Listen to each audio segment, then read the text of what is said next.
Hello everybody, Bryos here, and recently the talk of the town has been the April 20th patch, with it coming along with a whole bunch of weapon balance changes which changes everything that we do, because with new changes coming in, with new weapon changes coming in specifically, everything will change, and it'll take a while for people to get used to, because it'll take a while for us to figure out what weapons are good, what weapons don't work, which combinations are overpowered, to use that word, and which weapon combinations are legit. But generally the reception to this patch has been fantastic, and because of that, lots of returning players coming in, a whole bunch of new players even, and we are seeing sort of a revival of MechWarrior Online, which is what makes me really happy, because it's the community that matters to me the most. And of course there'll be some negative Nancy's talking about, oh, the TTK has gone down, it's horrible, become a FPS, we are now Call of Duty.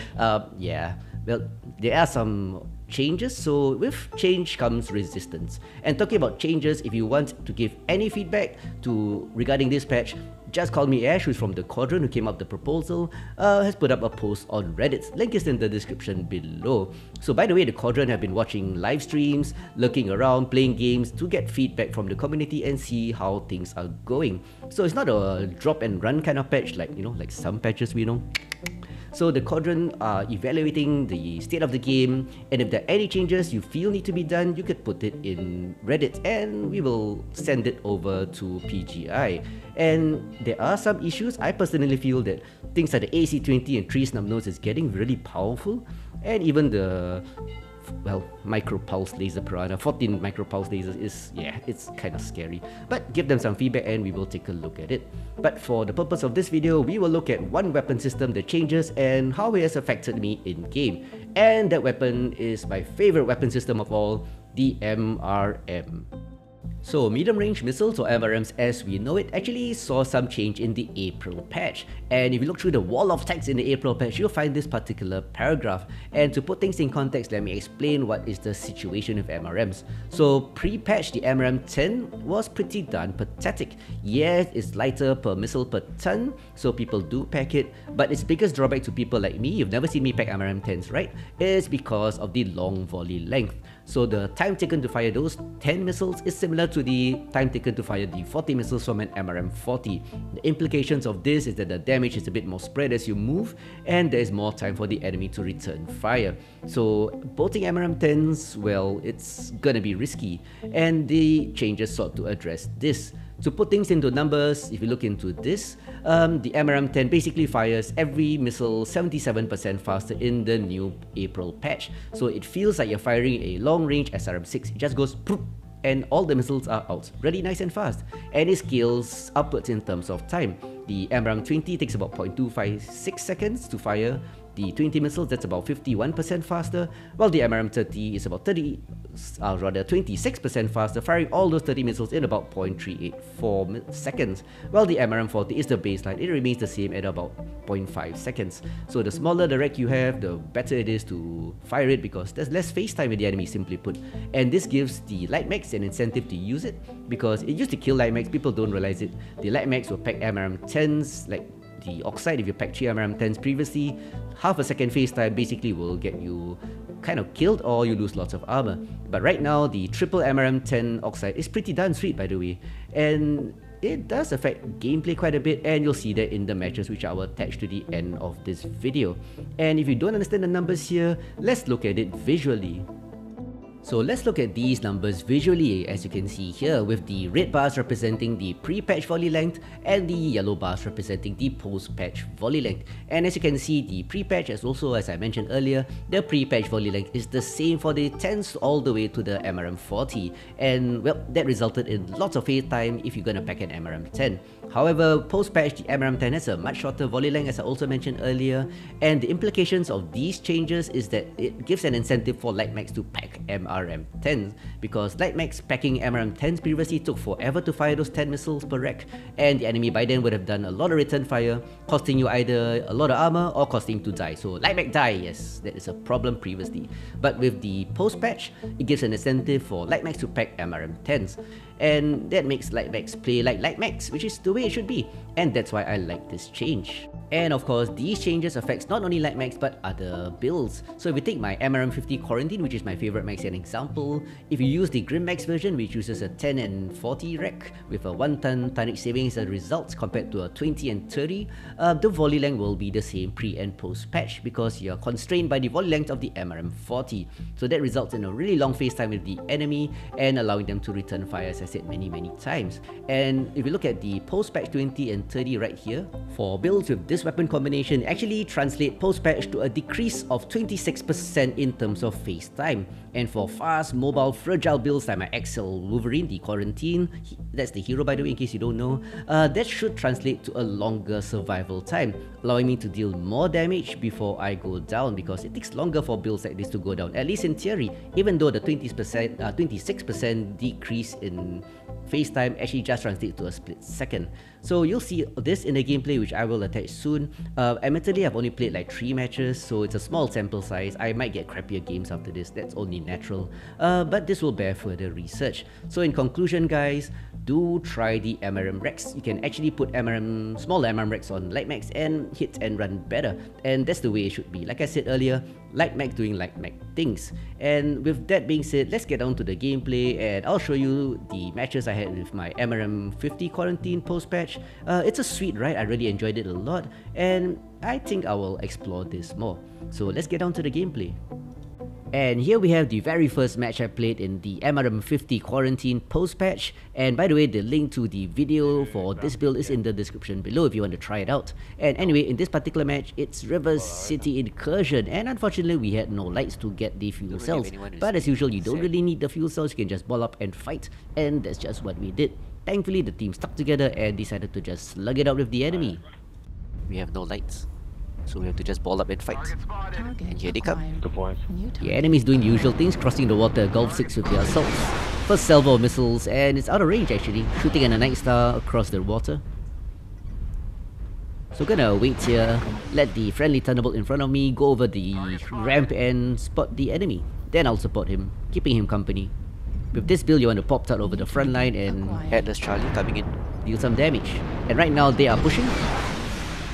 Second salvo They're pushing Gulf 6, left side. of the MRMs. You can see a shorter volley time. Oh, with the XL fragility of this mech, I don't really want to be in front. Just gonna pop out with my multiple jump jets. I have 6 jump jets on this build by the way. Fly, my friend, fly. Out of range, sadly. Good work on the Arctic Wolf, it's half. Delta. With the speed of this build, you don't really want to be stuck in a murder ball because you can't take the damage. So I'm gonna move the right flank, try to flank the enemy. Thank you. Fire and twist, fire and twist. Basic stuff. There they are. They're making a break for it. And here you can see the shorter volley lane making a big difference. Punishing the enemy as I drop back into cover. Gulf in the open. Oh, Fafner, right side. Working on Fafner, Bravo. So true enough, the enemy is trying to flank by this side because my main force is on my left. And I'm here to receive. They're pushing right now. Look at the shorter volley length, making a big difference in this exact situation. Fire, twist, dodge. Fox 6. Team is, They're pushing the left. A few of us on the right is enough. Hotel. team is responding to the enemy push. And with my teammates, I'm gonna get a bit more aggressive. Look at that. There are assaults on the right. Kodiak now. Look at the volley length. So beautiful. Right flank, fall back a bit. So in this particular engagement, you can see the shorter volley length make a great difference, allowing me to Push, left side push. allow me to pop tart, expose my right torso like here, and fire missiles and dodge back into cover. Whoever's in Gulf 7 with me, run. Run, Marauder, run. Now it's time to run Uprising in his Marauder, with me holding the right flank, but it's time to Push left because they're NASCARing into Fox 7 now. it's time to get the hell out of there. New target acquired. So that's what we do with this Wolverine sometimes. Draw banks away and run away. It's not his main role, but it can do it. It has a nice speed of 92 kph. Hotel Fafner, left side. There is pop tart, fire those missiles quickly, back into cover, getting that kill. New target acquired. Good, Kodiak. So the enemy pushing, I was able to fire and twist it. Yep, there it is. Minimizing the damage to myself. In engagements like this, Center. every split second makes a difference.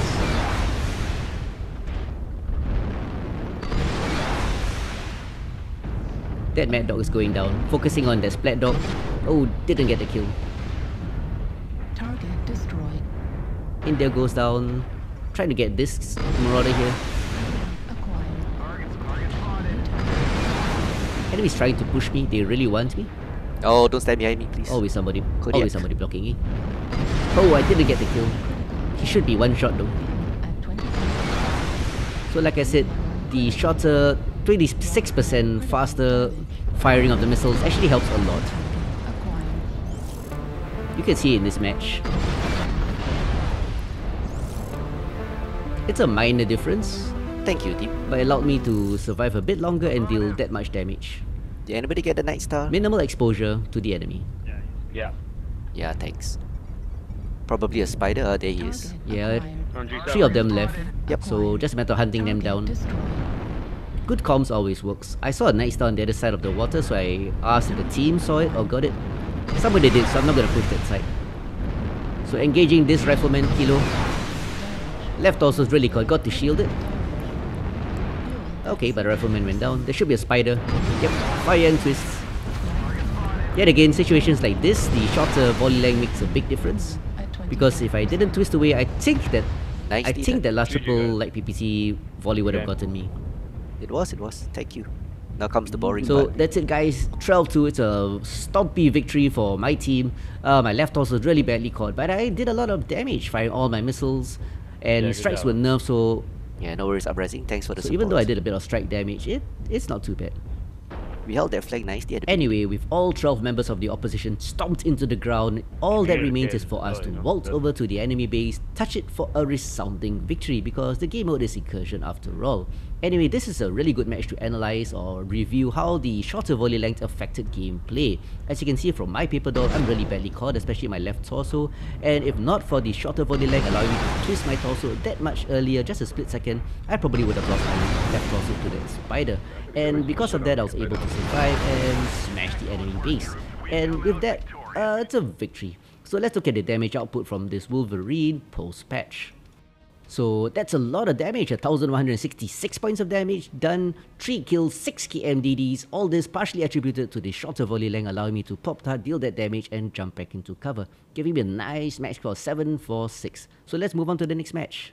As clearly demonstrated in the previous match, with the different MRM rack sizes having different volley length nowadays, post-patch, you're able to actually, in this particular build for example, fire all 50 missiles and drop back into cover a split second faster, minimizing the return fire. Or more importantly, in a hairy situation where I'm brawling like against the Kodiak or against the Spider, I'm able to fire all 50 missiles, twist my torso and present my right torso, which is actually tankier because of armor quirks on the Quarantine, to soak return fire, minimizing damage to my vulnerable CT and left torso. And that allowed me to live a bit longer. In fact, I think if not for that, I would have died against that spider like I said earlier.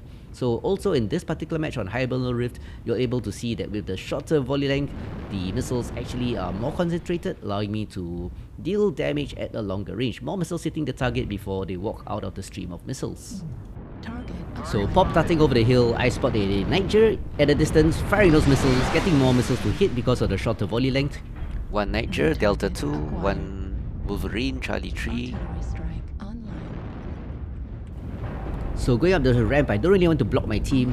One target here, Delta out of position. but it's time to fire and run away. He probably will drop down. Yeah, he's dropping down. So turning right. Acquired. One caught Slapner, gonna try secure the kill. Yep, enemy firing at me obviously. Missile. Gonna use the dropship to shield my ass as I move to engage Bravo, NASCARing. Oh shit, a bit of war crimes, blowing off that Nova's arm. Emeralds, I'm sorry.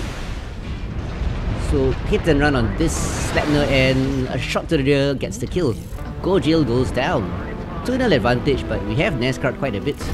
One blood ass there. Fire and twisting that split second earlier. That's GRAM, a really accurate guy, so gotta be Here they careful. come. He's a good New player. target acquired. So hit and run yet again. A bit of strike damage on that blood ass. Come Irby, Delta please, Irby. Calling for support from the urban mech so I can engage that mech cat too. Torso twisting a bit late, that one. Oh, but I still managed to kill him. RB India. Another target here, India. Oh, it's a brawler Ebon Jaguar with an LB20. But with this hill here, I have the advantage in terms of positioning. Twisting that last shot away a split second earlier, allowing the LB20 of that Ebon Jaguar to spread rather than hit my CT dead center. So, trying to deal with him. He's already caught CT, but he calls in friendly LRMs on me. So in such a situation, just twist the damage away and find cover. 2 max Charlie 3 low. Yep, he has friends now 2v1, but I have friends coming in, like all these guys around me. Thank you. Leaving Charlie all alone, that poor Thunderbolt. Corner peeking, he's distracted, so trying to get the kill. Unable to secure that kill. This position is normally a really bad position, but with the speed of this Wolverine and the 6 jump jets, I'm able to redeploy pretty fast, hitting them from the flank, I hope. Oh, the Nightjar from earlier. Darker Nightjar. At range.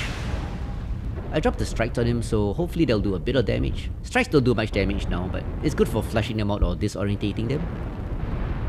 So there it comes. Minimal damage due to strikes. Delta 3 Nightjar. 5 damage each, kinda sad, but it's okay. Strikes used to do way too much damage. But at 7-2 the game is more or less won. Just a matter of securing the kills. So enemy strike comes in with the minimized damage from the post-patch strikes. Kind of confident to walk through them, just twisting the damage away. Caught CT, but that Grand Dragon, Cern. Yeah, Cern's in a Grand Dragon. Wasn't able to get me. I still want that Nightjar. There it is. He's distracted, whole bunch of people pushing him, he's in a really bad situation. And yeah, showing my stronger right side, shielding. Missiles ready, and I take out Kano 111. A salute for Kano, nice guy. But he's dead, I killed him. So last two, Cern there. He's engaged with the Grasshopper, one Sun Spider in the rear, looks as though it's DC. Trying to kill Cern, but Cern kills Cern. So there it is, it's not DC. Could have popped out a bit, but with a friendly heavy coming in, that Grasshopper, the end is inevitable. Inevitable. So that's it guys, a victory for this match on Hibernal Rift. To be honest, the shortened volley length of the MRMs hardly made any difference in this match, but it did make me more confident, allowing me to know that I can fire my 50 missiles, twist or drop it into cover earlier. And with that, I'm able to do 1058 damage, 3 kills, 4 KMDD in this particular match. And yep, MRMs are really sweet right now. So even though the 30 and 20 cost 1 ton more than a 40 and 10, at least right now there's an additional benefit due to the shorter volley length. And this gives me a nice match score of 624. So guys, give MRMs a try.